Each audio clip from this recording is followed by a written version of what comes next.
técnica ideal a pesar de la mala transmisión de ultrasonidos a través del líquido. Falso, porque el líquido transmite muy bien el ultrasonido. El aire es el que no transmite adecuadamente. ¿Requiere que el paciente colabore durante la exploración? No, el paciente, de por sí los niños no colaboran, así que ya ustedes saben, para que no se desplace, agarren bien el transductor y no hay ningún problema. ¿Requiere la comprobación mediante radiología convencional de los hallazgos ecográficos? No irradien, porque ustedes saben que en un derrame pleural la ecografía se lleva muy de lejos de ventaja a la radiografía.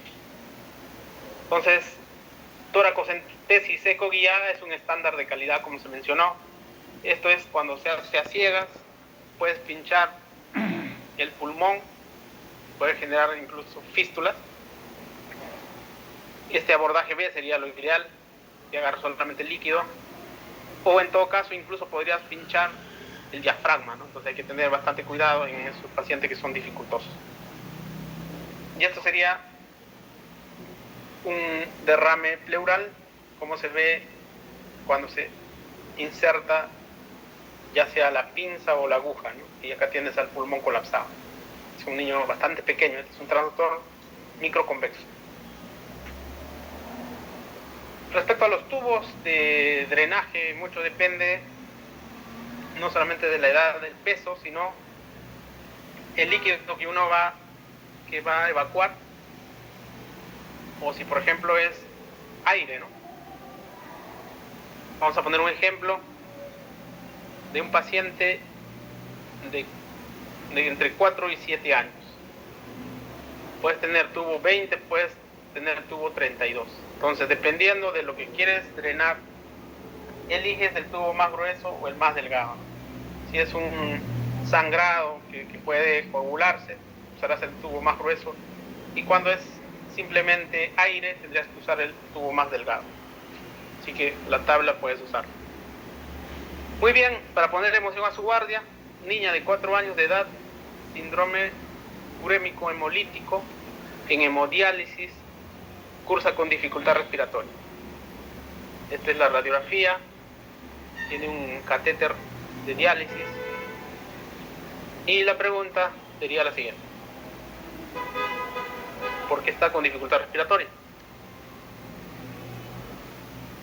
Entonces usted rápidamente hace el focus pulmón y lo que observa es pulmón colapsado, líquido alrededor del pulmón que lo está colapsando. Sería una efusión pleural que probablemente sea hemotórax, probablemente.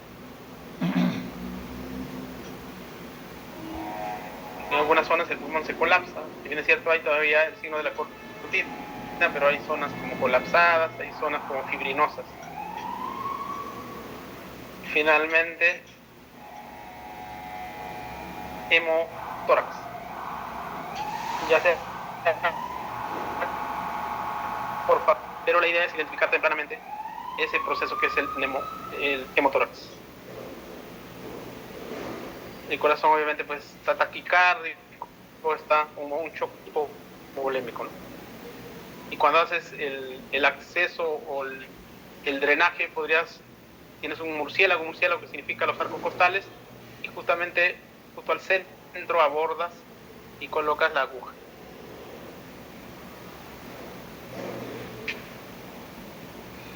Este es el paciente más pequeño en ventilación mecánica. Recuerden que ustedes, que no manda si encuentras líquido o no, sino cuánto repercute en la mecánica ventilatoria.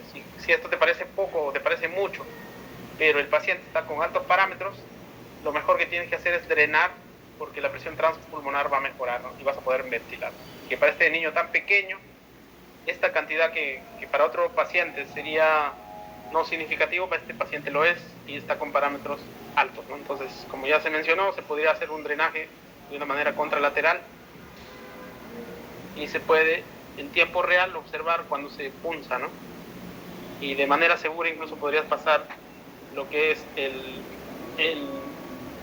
las pinzas para dilatar, ¿no? Y una vez que ya drenas, incluso podrías optimizar la ventilación mecánica para que se respande ese pulmón nuevamente. Entonces sería un antes. Acá parece que no existiera un derrame, pero existe un derrame importante, y un después, ¿no? En el cual el pulmón ya progresivamente se respalda.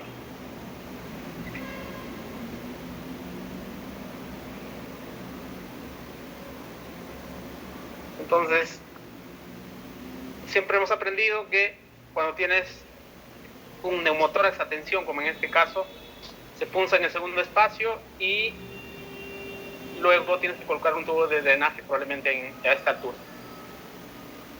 Y cuando tienes un derrame pleural, se aconseja punzar en esta zona.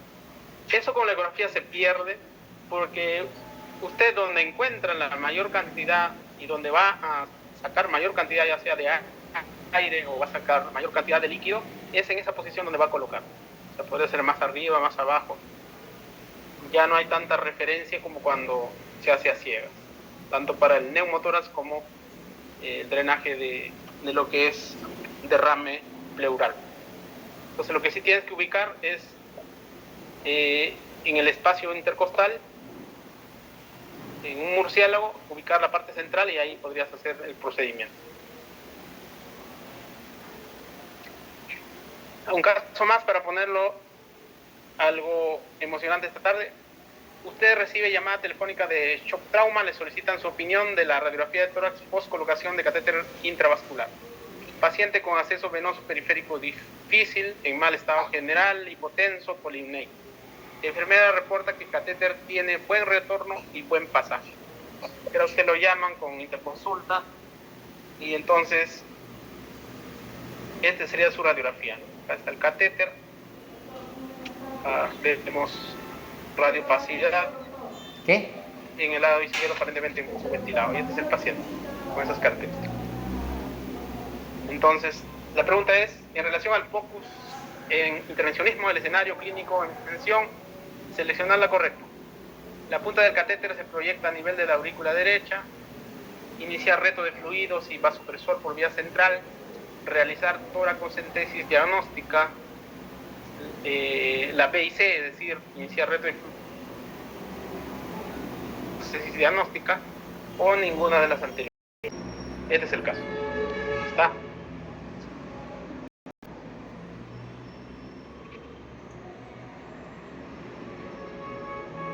Elijan.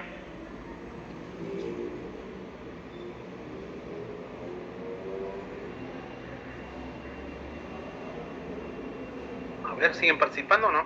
Vamos a ver.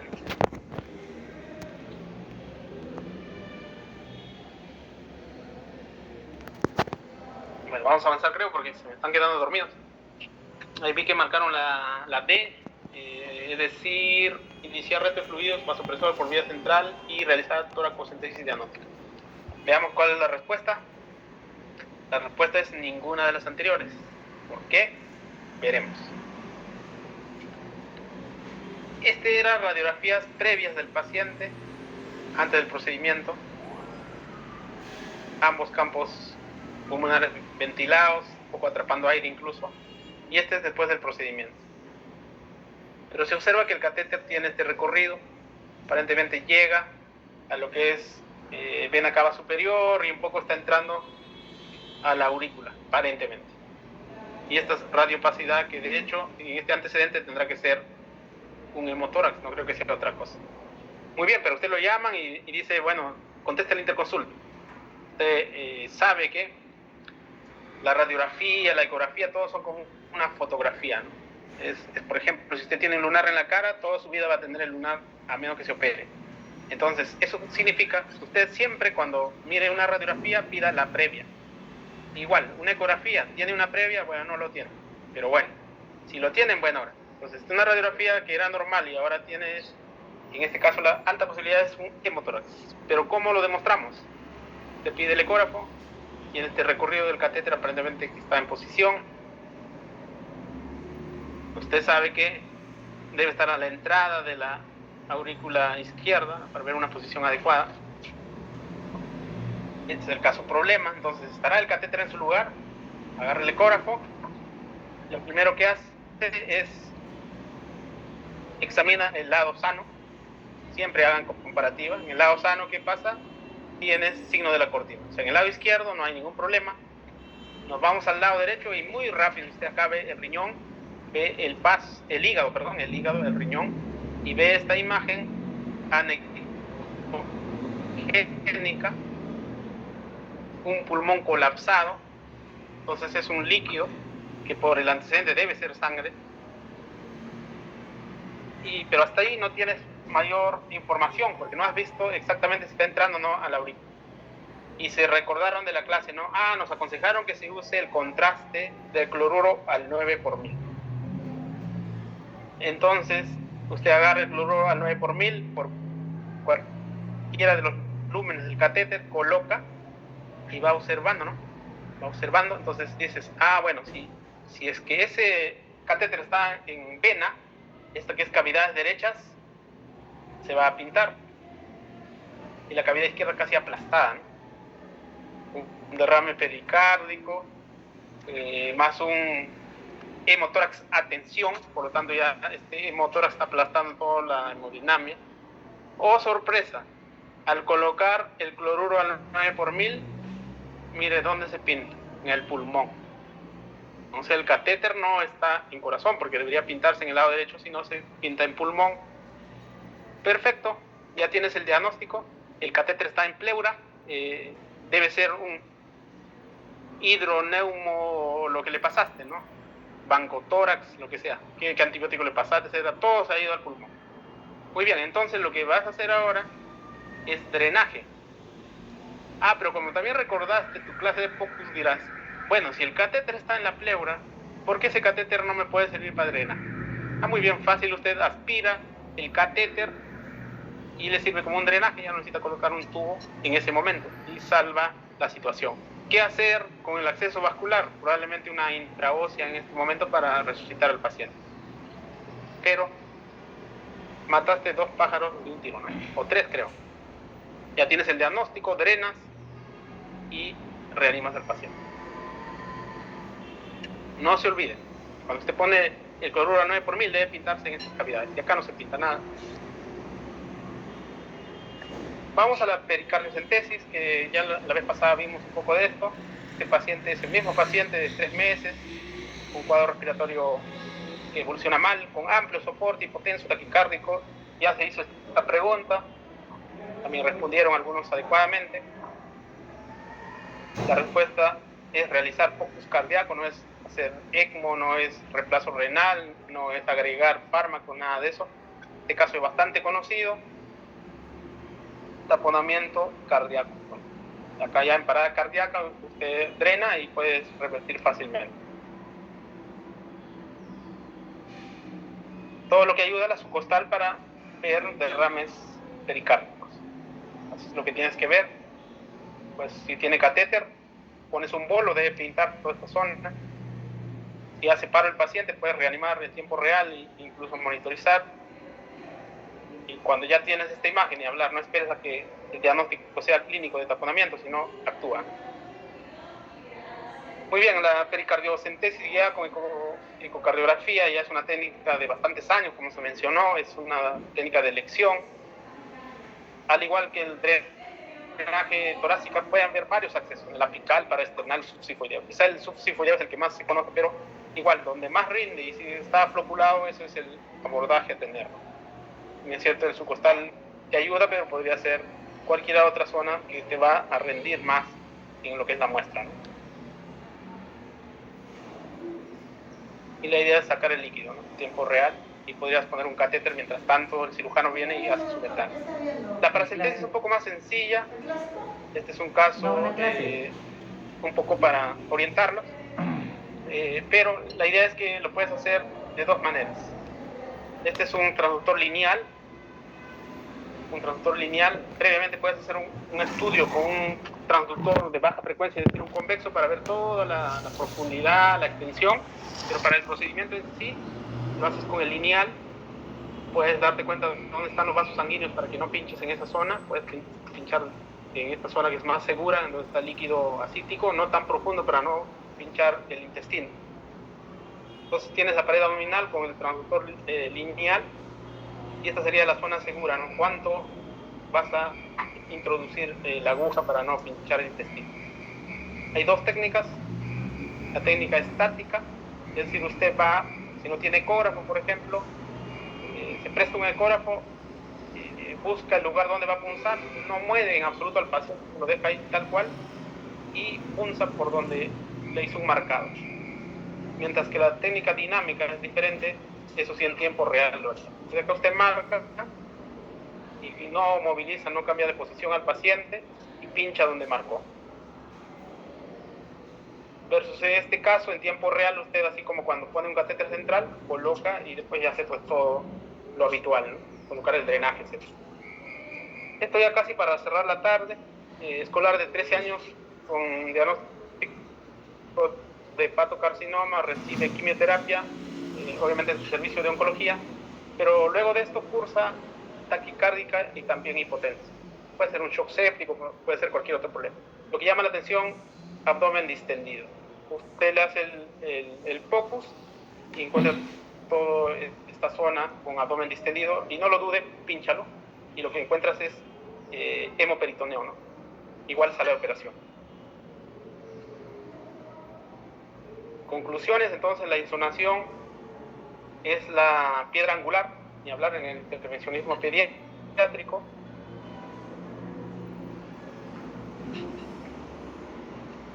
Cambio en la mentalidad del intensivista para promover el uso rutinario del ecógrafo en los procedimientos. Todos los que vean las emergencias, ustedes usen el ecógrafo. El drenaje de líquido libre en las serosas depende de la situación clínica del niño y no del hallazgo ecográfico. ¿Qué significa? Usted encuentra líquido libre en abdomen, a menos que esté pues a tensión lo drena, porque muchos de esos pueden ser unos exudados que haciendo balance hídrico, usando un poco de albúmina podrías mejorar. Entonces no porque encuentres líquido libre vas a drenar, a menos que sospeche que es un trauma, ¿no? Que es diferente, ¿no? Una historia del trauma. Por eso les digo, no se olviden la historia clínica, no se olviden el contexto clínico. Y no se olviden de esto, de la LARA, hacer el diagnóstico con una dosis menor posible. Olvídense de sacar radiografías a cada rato, usen la ecografía más. ¿Qué más? Tenemos las funciones venosas centrales guiadas con ecografía, son un estándar de calidad, hay que seguir practicándolo, no es fácil, ahora puede ser difícil, pero hay que hacerlo. El control de la posición de los catéteres vasculares usando ultrasonido es un avance importante, porque disminuye el uso y abuso de la radiografía de sangre. Entonces, traten de no hacer radiografía. Para el acceso vascular arterial ecoguiado se sigue la misma metodología del acceso venoso central. Es un poco más complejo, pero sigue toda la misma secuencia. Y bueno, esto es todo lo que tengo para hoy.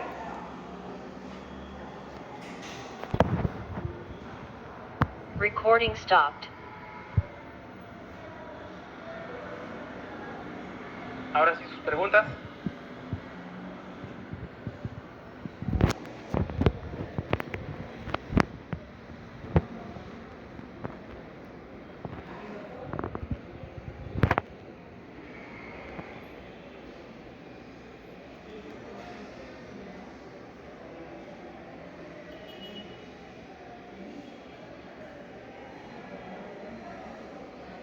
¿Alguna pregunta, comentario, duda?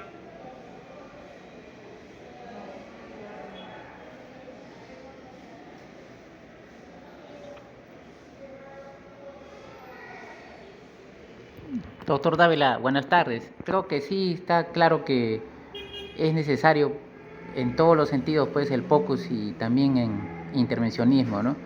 Si no es la situación que a veces no hay equipos o quizás nuestros colegas mayores todavía no lo aceptan, ¿no? Entonces a veces todavía hay resistencias, ¿no? Por la falta de equipos y también entre el personal de salud, ¿no? Para poder tener las facilidades, ¿no? De realizar el uso del POCUS. Gracias.